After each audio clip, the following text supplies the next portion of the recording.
Welcome to the Delmarva Almanac. Each week we connect you to the best of Delmarva. Like other almanacs, our aim is to tell you a little bit about our past, our present, and events in the near future. I'm your host, Dana Kester McCabe. I recently had a great conversation with Mindie Burgoyne, a writer who has made learning about history both fun and profitable. Her day job is working for the state of Maryland in economic development.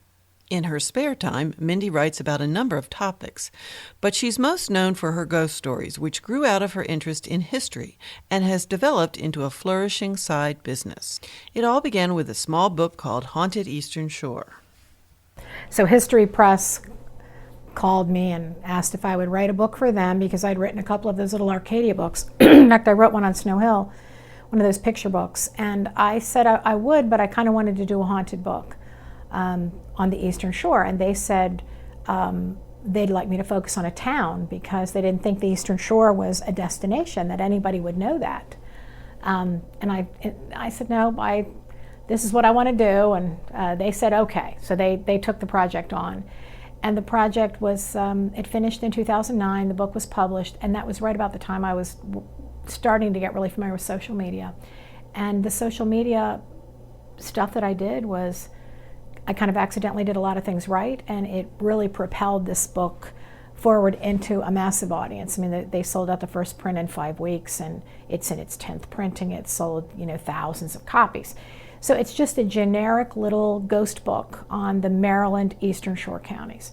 And from that little book and the Facebook page grew a lot of requests for tourism. Could you do tours? And I'd never done that. And I started wandering around bus tours, figuring that market out, didn't really like that. And so in 2013, I finally decided I was going to do walking tours, just do a couple of little towns. And every town I did one for, they just sold out. There was such a demand for it. So I ended up in 2013 writing tours for 10 towns.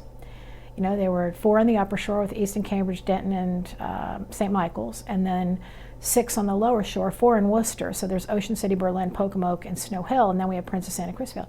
And every single one just sold out.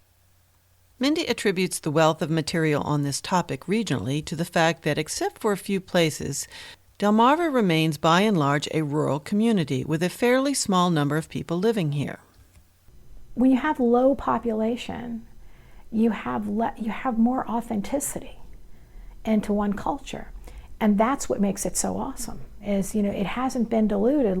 These bones of these old farms and plantations are still here.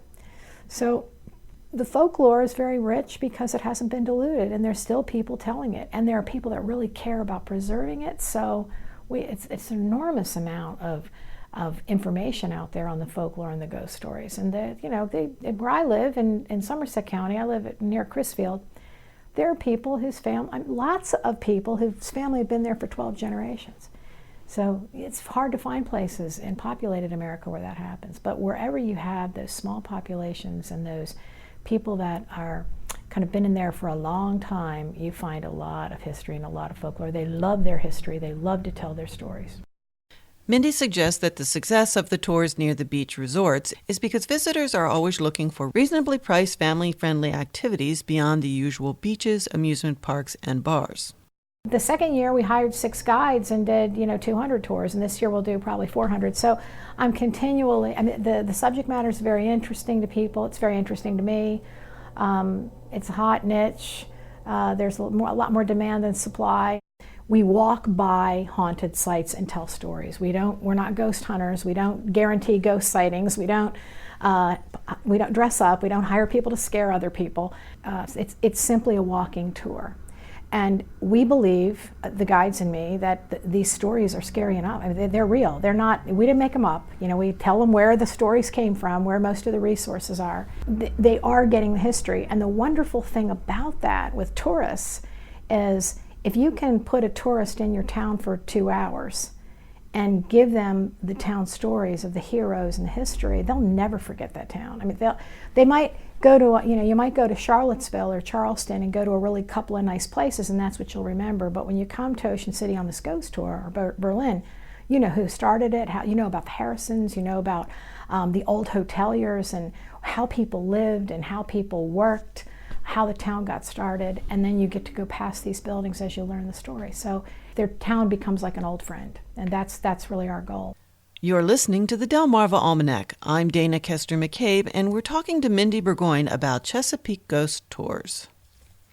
Mindy pitched a series of books based on the tours to her publisher. Just a few weeks ago, she released the second book in a series of 3. The Haunted Midshore, Spirits of Caroline, Dorchester, and Talbot Counties. It has 25 stories about ghosts that haunt some of the oldest communities on Delmarva. Research is an important part of how Mindy writes her stories, including a tour of the very spooky Denton Jail. I got the opportunity to go inside and go into the control room. The warden allowed that. I mean, it's story after story after story after story. It's not one here, one there. It's all the time, this presence that's in that jail. That's pretty haunted. Mindy offers this explanation for the existence of ghosts. I really believe, and most of these stories are based on the belief that the eternal world, or whatever you want to call the afterlife, is right where we are. It's not out in space or in the universe. It's here. And our conscious mind prohibits us from experiencing it. Mindy says that our minds are more open to perceive these things at times when we are able to let go of rational thinking, such as just before falling asleep. There are also locations where people are more likely to experience ghosts and other spirits. These are called thin places, and Mindy says that Delmarva has quite a few. The Ocean City Life Saving Station Museum still has activity, and Atlantic Hotel in Ocean City is another one. The Foxley Hall in Easton, big haunted site.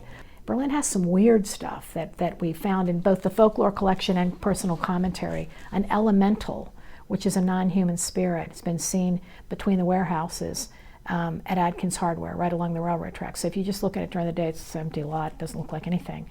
At night, it looks very different. And people have seen this thing that looks like a black void that will pulsate towards them. And we've had people catch it in pictures, on the ghost tours when we stopped there. When I was doing research for these walks, I am overwhelmed by the number of houses and stories that come out of one street in Cambridge, High Street, where all those beautiful colonial homes are, where James Michener set Chesapeake, there's 14 haunted sites. And people are still coming, saying, wait a minute, we cannot put another site on this tour. It's already too long. If somebody asked me what most haunted meant, I would say that there was a couple of things. There were many reports from unrelated sources over generations and still active. Whether or not you believe in ghosts, these walking tours are a fun way to learn more about our regional heritage, and they are available all year long. To find out more, visit Mindy's website, ChesapeakeGhostWalks.com, and tune in for our Halloween show when Mindy will be back with a few more ghost stories. Well, that's all for this edition of the Delmarva Almanac. We'd like to thank our community partners, the Friends of Delmarva Public Radio, the Community Foundation of the Eastern Shore, and underwriters EatDrinkBuyArt.com for their help in bringing this program to you, our audience. Our theme music was provided by Brightside Studio. This show has been a Moonshell production. Thanks for listening. Until we meet again, may the rhythms and tides of Delmarva bring you good fortune.